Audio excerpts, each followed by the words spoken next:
चुपचाप मिली भगत से ये जो चिट्ठियां लिख रहे हैं एक दूसरे को और +92 के फोन डायल कर रहे हैं, क्या ये इंडिया के इंटरेस्ट में कर रहे हैं? क्या ये इंडिया के इंटरेस्ट के खिलाफ कर रहे हैं? क्या ये पब्लिक के सेंटिमेंट के खिलाफ जा रहे हैं? पाकिस्तान में टेररिज्म एक बिजनेस है, एक धंधा है। यदि ये धंधा रुक गया तो कोई रेलेवेंस नहीं रहेगी, ना कोई पैसे की आवाजाही रहेगी, ना कोई फंडिंग होगी, ना कोई मरकज चलेंगे। मतलब वो शांति, पाकिस्तान के लिए पीस मतलब घाटा है।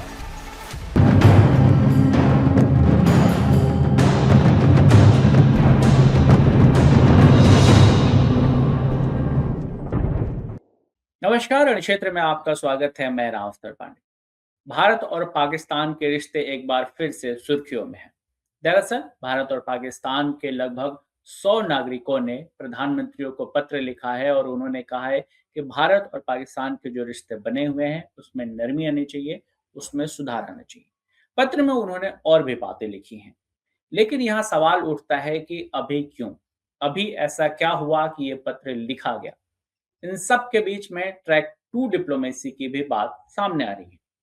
आखिर ये ट्रैक टू डिप्लोमेसी होती क्या है और ये इस पूरे पत्र की कहानी क्या है, आज रण क्षेत्र में हम इनके सभी पहलुओं पर बात करेंगे। और इन तमाम पहलुओं पर बात करने के लिए आज हमारे साथ मौजूद हैं मेजर समरपाल सिंह टूर। बहुत बहुत स्वागत है सर आपका। जय हिंद राम, कैसे हैं आप? मैं बहुत बढ़िया सर, जय हिंद। सर, सबसे पहला सवाल यह बनता है कि ये जो पत्र लिखा गया है, ऐसा क्या हो गया कि इस तरह के पत्र को लिखने की आवश्यकता पड़ गई? पहली चीज तो मैं इस बात पे हैरान हूं कि हम्म। इनके मोबाइल्स में +92 का नंबर कर क्या रहे हैं, क्योंकि हमारी हम्म। सरकारें तो बात कर नहीं रही हैं। तो जी। जब सरकारों का आपस में गुफ्तगू नहीं है तो हम्म। मतलब इनको किसने ऑथराइज किया, इनको मतलब किसने परमिशन दी? क्या ये सरकारी रिप्रेजेंटेटिव्स हैं? तो नया किसी ने इन्हें ट्रैक टू डिप्लोमेसी की टीम में रखा है। अब मैं हम्म। बेसिकली दर्शकों को बताना चाहूंगा कि जब ट्रैक वन डिप्लोमेसी होती है उसके अंदर गवर्नमेंट के ही ऑफिशियल होते हैं, हेड ऑफ द स्टेट हम्म। होते हैं, कि हम्म। जिसके अंदर जैसे मिनिस्टर ऑफ एक्सटर्नल अफेयर्स हो गए, है ना, और फिर फॉरेन मिनिस्टर्स इन्वॉल्व होते हैं बेसिकली, और डिप्लोमेट इन्वॉल्व होते हैं फेस टू फेस। ठीक है, और हम्म। ये फॉर्मल नेगोशिएशन और ट्रीटी इस ट्रैक वन के थ्रू साइन होती है। ठीक है, ये तो हम्म। हो गया ट्रैक वन डिप्लोमेसी। अब ट्रैक टू डिप्लोमेसी क्या होती है? जिसके अंदर रिटायर्ड ऑफिशियल्स हो गए, जी। एकेडमिशियंस हो गए, थिंक टैंक के लीडर हो गए, हम्म। फॉर्मर मिलिट्री ऑफिसर हो गए, ठीक है, फिर बिजनेस लीडर हो गए, और रिलीजियस क्लेरिक्स या रिलीजियस लीडर या फिर एनजीओ के मालिक। ये हम्म। होती है ट्रैक टू। अब ट्रैक टू में कोई भी ऑफिशियल मान्यता नहीं होती इसको। ठीक है, हम्म। इनका ट्रैक टू डिप्लोमेसी का काम होता है एक दूसरे का विश्वास जीतना, अलग अलग आइडियाज पे एक्सप्लोर करना, और आपसी हम्म। टेंशंस को रिड्यूस करना। बस ये ट्रैक टू का काम होता है। यह वार्तालाप okay. Informally non government official जो रिटायर्ड है उनके जरिए हम्म। करिए। ये ट्रैक टू। फिर ट्रैक 1.5 आता है, मतलब track one, hmm. Track two, फिर ट्रैक 1.5। अब ट्रैक हम्म। 1.5 में क्या होता है कि ये कॉम्बिनेशन होता है ऑफिशियल्स का जो अनऑफिशियल कैपेसिटी में मतलब नॉन गवर्नमेंटल एक्सपर्ट्स है। हम्म। ठीक है, और इसका जो ऑफिशियलिटी है वो पार्शियल होता है, और ये ब्रिज करता है अनऑफिशियल और ऑफिशियल डायलॉग की जो बुनियाद है उसे सेट हम्म। करने के लिए ट्रैक 1.5 होता है। ठीक है, बेसिकली इनका मुद्दा क्या होता है कि आइस ब्रेकिंग हो। ठीक है, कॉन्फ्रेंसेस हो हम्म। जिसके अंदर पुराने डिप्लोमेट एक दूसरे को मिले, पुरानी दिक्कतों को का हम्म। सॉल्यूशन करे, कि बिजनेस फोरम्स में ट्रेड का डिस्कशन हो, जर्नलिस्ट और सिविल सोसाइटी ग्रुप्स के आपसी मतभेद कम हो जाएं, उस पर डिस्कशन होती है कि पीस बिल्डिंग कैसे करें। अब कहानी ये है कि ओके। गवर्नमेंट ने इन्होंने किससे परमिशन ली? एक बात बता दूं इस पे, गवर्नमेंट जो भारत सरकार ने कहा कि ये इंडिविजुअल्स के एफर्ट है, गवर्नमेंट का स्टैंड इसमें नहीं है। पर मेरा सवाल ये है कि व्हाई ये जो सिलेक्टिव क्रीम ऑफ पीपल है, क्रीम तो खैर नहीं है, ये लेफ्टिस्ट लॉबी जो है, ठीक है, हम्म। ये अपने लोग और विक्टिम्स की मर्यादा और उनकी जो कुर्बानियां उनको मन में लेके क्यों नहीं आगे बात कर रहे हैं? इन्होंने हम्म। कोई कॉम्पनसेशन की बात नहीं की है चिट्ठी में। इन्होंने हम्म। कोई कंडमनेशन नाम की चीज की कोई बात नहीं की है कि कंडम किया जाए आतंकी हमला। हम्म। आतंकवाद आतंकवाद का कोई जिक्र नहीं है इस चिट्ठी में, ठीक है। और बल्कि अगर आप चिट्ठी पढ़ोगे भी तो ये 2004 से लेके 2010 के बीच, कहते जो पुरानी वार्तालाप हुई थी उसके पॉइंट्स लेके आए आगे। बेसिकली ये एक एक स्टेटस को दोबारा शुरू करना चाहते हैं जो 370 के पहले मौजूद था। जो हम्म। माहौल तीन आर्टिकल 370 से पहले प्रेजेंट था, ये उसको दोबारा दोहराना चाहते हैं। तो देखिए ये वाला सर। मॉडल एक्सेप्ट नहीं होगा। गवर्नमेंट इसकी कोई तरफदारी नहीं कर रही है, ना ही हम बोल रहे हैं कि ये कोई ऑफिशियल कैपेसिटी में कुछ है। पर मुझे एक चीज की हैरानी है कि ये जो +92 गैंग है, क्योंकि हम्म। इनके पास तो पाकिस्तानी फोन नंबर है इनके फोन्स में, इनके जी। लैपटॉप्स में। तो मुझे ये फिक्र हो रही है कि इतने मतलब बुद्धिजीवी ज्ञानी लोग, एक तो आपका पुराना रॉ का चीफ, हम्म। ये लोग अगर संपर्क बनाए रखे हैं रिटायरमेंट के बाद, तो इसके कोई ना कोई रिपरकशंस तो होंगे।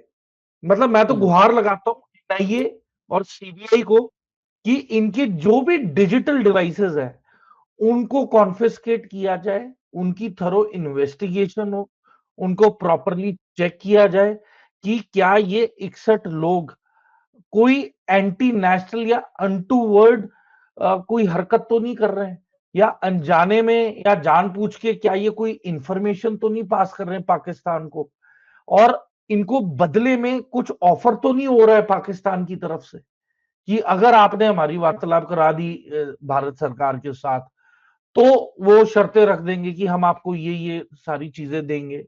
कहीं पैसे का इन्वॉल्वमेंट तो नहीं है, कहीं पे क्रिप्टो करेंसी का तो इन्वॉल्वमेंट नहीं है, यहाँ पे कहीं ब्लैक मनी या फिर ब्लैक मार्केट का कोई इन्वॉल्वमेंट तो नहीं है। तो मतलब बहुत सारी चीजें हैं अगर हम कनेक्ट द डॉट्स करें।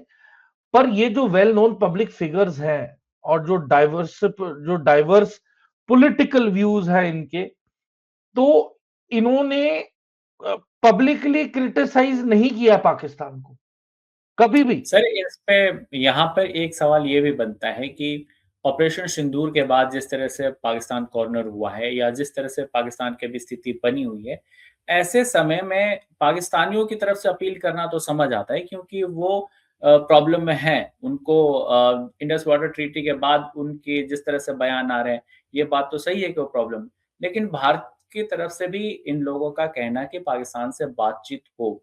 और पिछले कुछ दिन से कई लोगों ने ये बात कही है। तो ऐसी कौन-सी परिस्थिति बनी है कि भा पाकिस्तान से बात करना या रिश्ते सुधारने अभी बहुत ही ज़रूरी हैं? मुझे तो कोई परिस्थिति नहीं दिख रही। मुझे तो इतना ही जरूर यकीन हो गया है कि पाकिस्तान समझ गया है कि अब गेम उसके हाथ से निकल चुकी है और हुँ। कोई विकल्प नहीं बचा सिवाय इंडिया से बात करने के लिए। क्योंकि देखे खैबर पख्तूनवा उसके हाथों से निकल चुका है, ठीक है। हुँ। केपीके में इन्होंने जिस तरीके से नादान बच्चे और औरतें और निहत्थे बुजुर्गों को मारा है, तो खैबर पख्तूनवा में दिक्कत है, बलूचिस्तान में हुँ। वैसी दिक्कत हो रही है, सिंध में सिंधु देश आर्मी करके ऑर्गेनाइजेशन पनप के बाहर आ रही है, उसके लिंक्स की बातें की जा रही हैं। जिस तरीके से इन्हें तरीके लबैक पाकिस्तान के सपोर्टरों को, निहत्थे सपोर्टरों को इन्होंने मैसेकर किया मुरीदके में और लाहौर हुँ। में जैसे लाठीचार्ज की इन सब के ऊपर, मीडिया ब्लैकआउट बरकरार करके रखा, कोई एविडेंस नहीं बाहर जाने दिया वहां की पुलिस और फौज के खिलाफ। तो हुँ। देखिए ये सारी चीजें स्टेट के खिलाफ ही एक्ट करेंगी। अब जिस तरीके हुँ। से आजाद कश्मीर में अब गुहार लगाई जा रही है कि वो भारत के साथ शामिल होना चाहते हैं। तो अगर भारत के साथ शामिल होना चाहते हैं तो वो वाली बात क्यों नहीं इन्होंने इंडोर्स की इस लेटर में कि और मैं तो ये कह रहा हूं पाकिस्तान से क्यों बात करना चाहते हैं? हम कोई मेरा भी यही ताल्लुकात सवाल है रखना ही सर नहीं चाहते आतंकी कि मुल्क आगे के साथ। पाकिस्तान से आप बात अगर मेरा आजाद हम्म, कश्मीर पे भी बात करते, अगर ये कहते कि ये चिट्ठी हम आजाद कश्मीर के लोगों के साथ वार्तालाप करना चाहते हैं या उनकी हम्म, आजादी की बात करना चाहते हैं या उनकी रीयूनिफिकेशन विद भारत की बात करना चाहते हैं, तो मैं मानता भी कि yes it is a important step. पर हम्म, पाकिस्तान का इससे क्या लेना देना है? ना आजाद कश्मीर उसका है, ठीक है, पीओजेके में उसने वैसे ही ऑक्यूपाई करके रखा हुआ है, ठीक है, टेररिज्म पे वो है, एफएटीएफ की लिस्ट पे वो चढ़ा हुआ है, ठीक है, वो ग्लोबल कॉन्फ्लिक्ट जो ईरान के खिलाफ अमेरिका का हाथ इससे पकड़ के रखा है, इसका खुद का सीपेक का प्रोजेक्ट डीरेल हो चुका है करप्शन की वजह से, ठीक है, फिर जो अभी हमले हो रहे हैं, पहले एफसी हेडक्वार्टर पे हुआ, अब रेंजर्स के हम्म, ट्रांसपोर्ट डिपो के ऊपर हो गया कराची के अंदर, इससे पहले बीएलए हम्म, ने ये कराची स्टॉक एक्सचेंज के ऊपर हमले किए थे। हम्म, और जितने स्लीपर सेल्स अब एक्टिव हो रहे हैं, तो मतलब भगवान ही बचाए इनको कि अब इनका क्या ही होना है। ऊपर से ये गुरुद्वारे तोड़ रहे हैं, बहुत पुराना हम्म, गुरु गोबिंद सिंह जी का गुरुद्वारा था वो इन्होंने तोड़ दिया है। तो सीधी सी बात है कि ये सिखों को भी उकसा रहे हैं, ये हिंदुओं को भी मार रहे हैं सिंध वाले इलाके में।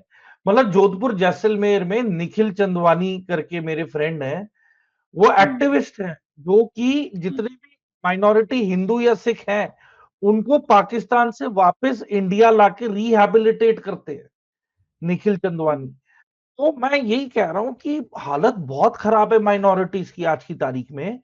और अब तो पीओजीबी में मतलब पाकिस्तान ऑक्यूपाइड गिलगित बाल्टिस्तान के जो अवाम है वो 90% पंजाबी बोलने वाली इन्हीं की रीसेटल्ड पंजाबी हैं, हम्म, इंटरनली इन्होंने रीसेटल की हैं। उनमें से 12 सीटें तो इस्लामाबाद खा जाती है कि भाई ये इंडिया के रिफ्यूजीज को ये सीट मिलनी चाहिए जो इंडिया से पाकिस्तान गए, उनको हम्म, हटा के ये पाकिस्तान मिलिट्री के रिटायर्ड ऑफिसर या फिर उनकी मोहतरमाएं को ये 12 सीटें दे देते हैं और फिर इस्लामाबाद कंट्रोल करता है पूरा आजाद कश्मीर। जी ना कोई सर एक रिसोर्सेज इनको बात मुहैया कराई जा रही है। जी। हाँ सर एक बात मैं लेटर पढ़ रहा था तो उसमें बहुत ही महत्वपूर्ण मुझे लगी वो revisiting the framework negotiation 2004 and 7 percent demilitarisation and D escalation.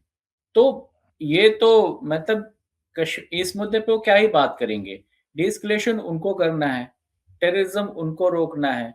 तो इसमें अपनी तरफ से क्या बात करने के लिए भारत के लोग पाकिस्तान से इस पे क्या ही बात करेंगे। और ये जितने भी इन्होंने पहलू दिए हैं, रीओपन कॉमर्स चैनल, तो इन सब चीज़ों की अचानक आखिर ऐसा क्या हुआ है? पहली चीज तो मैं दर्शकों से पूछना चाहूंगा, डीमिलिटराइजेशन किसकी, कौन हुँ, से एरिया की बात हो रही है? हिंदुस्तान का जम्मू कश्मीर की तो बात नहीं हो रही। मैं तो यही लेके चलूंगा कि आजाद कश्मीर की बात हो रही है यहाँ पे, नंबर एक, क्योंकि वहीं पे रेंजर मार रहे हैं वहां के आजाद कश्मीर के लोगों को, ठीक है, हुँ, वहीं की पाकिस्तान फौज मार रही है इनको मुजफ्फराबाद में, ना ही इनको इंडिया के बॉर्डर के पास आने दे रही है पाकिस्तान आर्मी। उसके बाद मैं पूछना चाहूंगा डी एस्केलेशन किसकी तरफ से,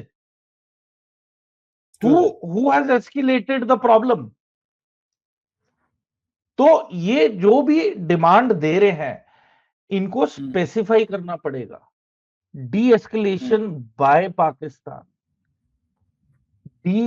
डीमिलिटराइजेशन ऑफ आजाद कश्मीर या फिर पीओजे हुँ, के पाकिस्तान ऑक्यूपाइड जम्मू कश्मीर का डीमिलिटराइजेशन हो, तो ये हुँ, मांगे वैलिड भी लगे। अब जब से 370 हटा है, पूरा लुटियंस लॉबी और जो टुकड़े टुकड़े गैंग, ठीक है, और अब ये जो +92 वाली गैंग है, ये 61 लोग, मैं इन्हें +92 गैंग बुलाता हूं। तो हुँ, ये जितने भी हैं pro Pakistan, why don't they apply for Pakistani citizenship and go there? बोरिया बिस्तरा लेके जाए ना। इनका कोई फैमिली मेंबर फौज में सर्व किया है इंडियन आर्मी के, ना इन्होंने कोई कुर्बानियां देखी है ना दी हैं। इन्होंने सिर्फ अपने बिजनेसेस एक्सपैंड किए हैं, इन्होंने जमीनें एक्वायर की हैं politically and by wrong means. ठीक है, करप्शन इन्होंने फैलाई है और इनके जो पॉलिटिकल व्यूज और रेटोरिक्स हैं वो पब्लिक के माइंड में और जहर घोलती हैं। And if you cannot convince then confuse. तो ये जो 61 लोग हैं ये कन्विंस नहीं कर पा रहे तो कह रहे हैं चलो कम से कम कंफ्यूज कर ले। और जब से 370 आर्टिकल हटा है ये लॉबी का कोई रेलेवेंस, कोई इंपॉर्टेंस बचा ही नहीं है। कौन पूछता है इन लोगों को अब? कोई नहीं पूछता है। ना कोई हिंदुस्तान से कश्मीरी पूछ रहा है इनको। तो मेरा यही सवाल है कि ये जो इन्होंने चुपचाप मिली भगत से ये जो चिट्ठियां लिख रहे हैं एक दूसरे को और +92 के फोन्स डायल कर रहे हैं, क्या ये इंडिया के इंटरेस्ट में कर रहे हैं? क्या ये इंडिया के इंटरेस्ट के खिलाफ कर रहे हैं? क्या ये पब्लिक के सेंटिमेंट के खिलाफ जा रहे हैं? ये आप अपने कमेंट्स में जरूर लिखिएगा, क्योंकि मुझे तो लगता है फ्रॉम मेजर मेजर समरतूर पॉइंट ऑफ व्यू कि ये देश की सोच के खिलाफ जा रहे हैं। ये तौहीन है, बेइज्जती है हमारे फौजियों की कुर्बानी को लेके। ये तौहीन है पुलवामा, 26/11 और पहलगाम के विक्टिम्स की फैमिलीज की ये तौहीन है, बेइज्जती है। जिस तरीके से ये कह रहे हैं कि बात करनी चाहिए, क्यों करनी चाहिए भाई? और तुम होते कौन हो बात करने वाले? तुम्हें किसने ऑथराइज किया? तुम्हारी सोशल स्टैंडिंग क्या है?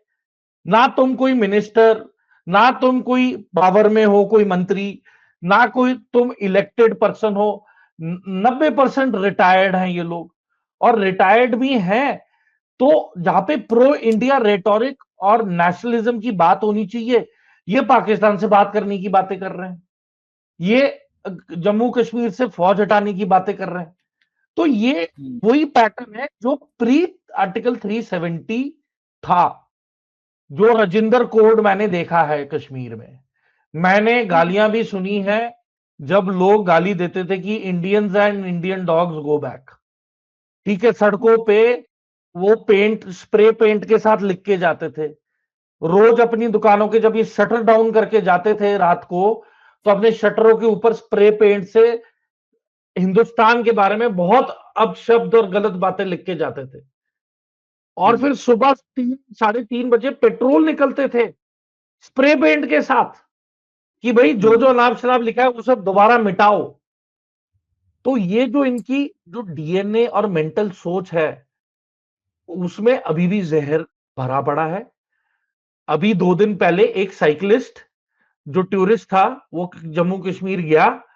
जैसे ही वो कश्मीर एंटर करने वाला था, फोर्सेस ने उसे वार्न किया था कि जो आप ये जो हिंदुस्तान का तिरंगा लेके जा रहे हो अपने साइकिल पे, जो पूरी यात्रा पूरी करने के लिए डेडिकेटेड टू इंडिया, कहते यहां पे लोग तंग करेंगे। और लोगों ने तंग किया, उसका रास्ता रोका, उसकी साइकिल भी तोड़ी, उसको हरासमेंट भी किया, उसको पत्थर भी मारे। एक जगह नहीं, अलग अलग जगहों पे। तो देखिए, प्रो पाकिस्तान वाले माइंडसेट वाले अभी भी मौजूद है कश्मीर में। और मैं बता रहा हूं, अब जिस दिन जम्मू कश्मीर से अगर सेंटर का कंट्रोल हट गया और स्टेट को वापस दे दिया, उसके अगले दिन कम से कम 10,000 लड़के तो हथियार उठाने को दोबारा तैयार हो जाएंगे और पत्थर मारने को दोबारा रेडी हो जाएंगे। इनका नेटवर्क एस्टैब्लिश हो जाएगा दोबारा। व्हाट्सएप अभी एक फीचर ला रहा है, उसको सरकार ने अभी रोक लगवाने के लिए बोला है।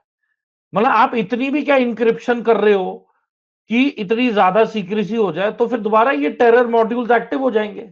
जी, सर एक सवाल यहाँ पे और बनता है कि ऐसा नहीं है कि अतीत में बातें नहीं हुई हैं, बहुत सारी बातें हुई हैं। पूर्व प्रधानमंत्री अटल बिहारी वाजपेयी जी पाकिस्तान गए, उसके बाद तब से लेके कई बार कोशिशें हुई हैं, लेकिन बातचीत का कभी हल नहीं निकला, हमेशा भारत को धोखा ही मिला है।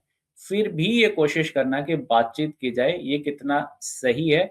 और ये जो लिखा गया है अभी पत्र और जिस तरह से ये सुर्खियों में बना हुआ है, आपको क्या लगता है कि क्या संभव है इस पत्र के बाद? राम, जब कोई इंसान डूब रहा होता है ना पानी में, हुँ, वो आखिरी पूरा गुहार और पूरा दम लगाता है ऊपर आके आखिरी बार सबसे ज्यादा सांस खींचने के लिए, ताकि हुँ, उसे रणनीति बनाने के लिए, अपना एस्केप प्लान या तट तक पहुंचने के लिए उसे समय मिल जाए। इनके पास वो समय खत्म हो चुका है पाकिस्तान के पास। They have lost all leverage. 26/11 तो मुझे लगा था कि आखिरी इंसिडेंट होगा जिसने भारत और पाकिस्तान के रिश्ते पक्के तौर पे क्लोज कर देने। I was wrong. 26/11 से भी बात नहीं बनी और भी हमले होते रहे, और ये बीजेपी के टाइम और भी ज्यादा हमले करते हैं, because they hmm, hate BJP. They hate the mindset of Hindutva. ऊपर से ये सिखों से भी इतना डरते हैं कि सिखों को बोलने लग गए हमारे भाई हैं, भाई हैं। भाई कोई भाई नहीं है।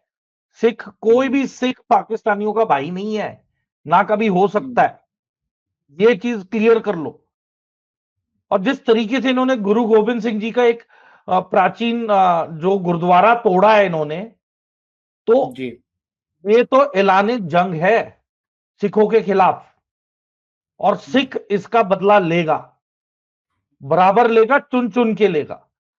तो इनके खुद के तो कोई माइनॉरिटीज को प्रोटेक्शन करने की स्ट्रैटेजी नहीं है। अब जाके इन्होंने इक्के दुक्के चौंक और चौराहों के नाम वापस ओरिजिनल कर दिए जो 1947 से थे। सर वो भी बाद में फेक निकला। बाद में जो ये खबर आई थी कि वो अपने चौराहों के नाम बदल रहे हैं, उन्होंने वापस भी ले लिए थे, तो वो एक्चुअल में वो हुआ नहीं ग्राउंड पर। ये फर्जीवाड़ा है ना। वो हुँ, कोई यूरोप से डेलीगेशन आया होगा, उसकी फोटो हुँ, आपके लिए इन्होंने बोला होगा कि फोटो अपॉर्चुनिटी है, चौराहों के नाम चेंज कर दो, उनको खड़ा करा के फोटो में खींच लो, जैसे ही निकलते हैं बोर्ड वोर्ड हटा दो, वापस वही नाम कर दो। तो फर्जीवाड़ा में तो ये नंबर वन है ना। एंड ऊपर से राम, पाकिस्तान में टेररिज्म एक बिजनेस है, एक धंधा हुँ, है। यदि ये धंधा रुक गया तो कोई रेलेवेंस नहीं रहेगी, ना कोई पैसे की आवाजाही रहेगी, ना कोई फंडिंग होगी, ना कोई मरकज चलेंगे। मतलब वो शांति, पाकिस्तान के लिए पीस मतलब घाटा है, हुँ, क्योंकि वहां पे जंग, वॉर मॉन्गरिंग, आतंकवादी तंजीमों की ट्रेनिंग, उनका उनका रेगुलर उसको चलाना, मेंटेन करना। भाई फंडिंग आ रही है बाकी मुस्लिम मुल्कों से पाकिस्तान के अंदर, हुँ, ये आप नॉन मुस्लिम मुल्क भारत को तंग करते हो। ऊपर से अगर किसी को ये मेरी बातों का भरोसा नहीं है ना, और बोल रहे हैं कि मेरा बहुत ही राइट विंग माइंडसेट है, तो मैं एक चीज बोलूंगा, वॉर ऑफ द क्रूसेड्स करके हिस्ट्री का चैप्टर पढ़ लेना, जिसमें they will invade non-Muslim nations and they will kill the kafirs, they will kill the non-believers। UK में चालू हो गया। हुँ, अभी एक मूवी आई है, विजिलांटे करके है, ठीक है। और ये जो मूवी है, ये डेडिकेटेड है यूरोपियंस को लेके, कि हुँ, जिस तरीके से सिटीजन विजिलांटे मूवी का नेम है, ये डेडिकेटेड है सारे रेप विक्टिम्स और जो लोन वुल्फ अटैक वाले विक्टिम्स, जिसमें कोई भी मुसलमान चाकू लेके चलते चलते किसी के भी गले को रौंद के भाग जाता है, हुँ, और वो लेडी अपने छोटे से बच्चा, जो उसका 9 साल का बच्चा है, वो अपनी मां को मरते हुए देख रहा है अपने आंखों के सामने, और हेल्पलेस, कुछ भी नहीं कर सकता वो। तो हुँ, बेसिकली जो मिडल ईस्ट में जो सीरिया का सिविल वॉर हुआ, वो एक बहाना और एक्सक्यूज बन गया कि भाई इनको असाइलम दो। और जब किश्तियां और बोट यूरोप में आने लगी इनसे भरी हुई, तो इन्होंने जब इनका वेलकम किया, आज उसका नतीजा है कि यूरोप की खुद की आइडेंटिटी क्राइसिस हो चुकी है सिवाय पोलैंड के। पोलैंड ने एक भी असाइलम सीकर को नहीं आने दिया, खासकर मुस्लिम्स के लिए तो बिल्कुल बैन है। आज की तारीख में पोलैंड हंस रहा है यूरोपियन यूनियन में जब स्पीच देता है कि हमारी राह पे चलते तो आज सुखी रहते।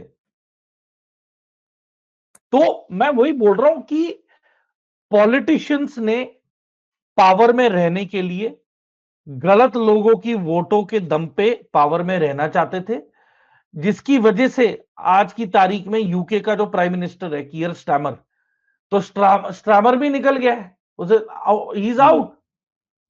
और यस सर। लोगों ने बोला है कि इतिहास में जितना इसने नुकसान पहुंचाया है, शायद ही किसी और ब्रिटिश प्राइम मिनिस्टर ने इंटरनली नुकसान पहुंचाया हो। मतलब जी। आपके सामने ब्रिटिश व्हाइट गर्ल्स का रेप हो रहा है, ग्रूमिंग गैंग्स एक्टिव है, ठीक है, और फिर अ, मतलब सिक्स को टारगेट कर रहे हैं एंड ऑल फीमेल्स। तो कहते हैं कि इनकी ब्लड लाइन और इनकी ब्रीडिंग का जो एक इकलौता जो निशानी है, the ladies of the minorities, उसको कब्जे में कर लो तो जंग आप जीत गए। देखिए, ये वो बेशरम लोग हैं जिनको लॉस ऑफ लाइफ, जो हमारे कुर्बान फौजी, उनकी कोई परवाह नहीं है। ये तब भी मुंह उठा के चले गए, बात करनी है भाई अच्छा मैं ये पूछता हूँ किस बात पे बात करनी है, आप बताओ। मैं बैठ के पूछता हूँ, सर हाँ क्या बात करनी है, बोलो। मेरे हिसाब से तो सर कोई बात नहीं करनी है, पाकिस्तान से तो बिल्कुल भी कोई बात नहीं करनी चाहिए। और क्या ही बात यार करेंगे, ना किस मुद्दे उनके पे बात पास करेंगे? ट्रेड है, they have nothing to hmm, offer, ना ट्रेड है हुँ, उनके साथ कोई, ठीक है, ना इन्होंने कुछ ऐसी चीज का आविष्कार किया है जिससे कि लोग बोले हाँ भाई पाकिस्तान रेलेवेंट है। इन्होंने सिर्फ और सिर्फ आतंकवाद को शेल्टर दिया है, सपोर्ट दिया है, हुँ। उसे बढ़ावा दिया है, और आज की तारीख में वही सांप इनको डस रहा है। इनके ठीक है सर। खुद के बचने के लाले आ चुके हैं, इनकी economy crash course free fall में है, और इनका अफगानिस्तान का बॉर्डर बंद, ईरान का बॉर्डर बंद, हिंदुस्तान का बॉर्डर बंद, ये तो शेयर डेस्परेशन है अब।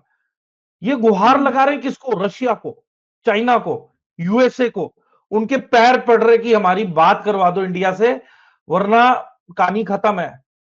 और मैं बता रहा हूं कि best solution to this terror factory, ठीक है, और ये जो जहरीला जो सांप है पाकिस्तान, इसका एक ही सोल्यूशन हुँ। है, इसे लॉक कर दो, इसके सारे दरवाजों पे सारे ताले लगा दो, ये सांप अपने आप ही घुट के मरेगा अपने बिल के अंदर। अब तो ओके सर। पानी भी नहीं है, तो कहां जाएंगे? हाँ सर, अब तो पानी के लिए तो बहुत ही तरस रहे हैं वो। बहुत-बहुत शुक्रिया सर इन तमाम पहलुओं को समझाने के लिए। अगर आपके मन में भी जियोपॉलिटिक्स से लेकर कोई सवाल है, तो आप कमेंट बॉक्स में लिख सकते हैं। इसके साथ ये वीडियो आपको कैसी लगी, ये भी बताएँ और वीडियो को लाइक और शेयर करना बिल्कुल ना भूलें। जय हिंद। जय हिंद सर।